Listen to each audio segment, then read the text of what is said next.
Добър вечер на всички почитатели на рок музиката и специално на абитуриентите от Випуск 2011.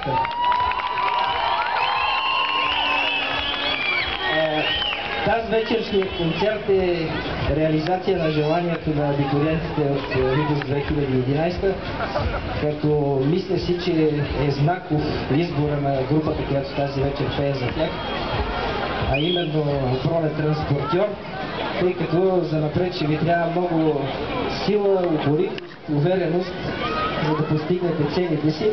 Но спирам с приказките до тук, тъй като все пак сме на концерт. Моля за вашите абитуриенти за група БТР и разбира се за Випуск 2011.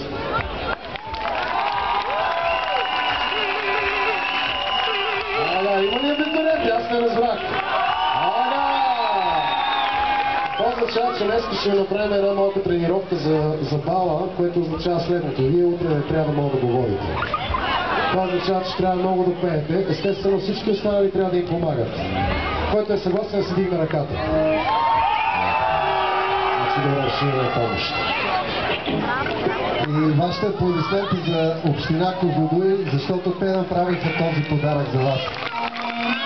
Разбира се, кмета на Козлодуй, господин Малак и всички, които се занимават за културата, защото ще ви кажа, малко са градовете, които канят рок групи за абитуриенти.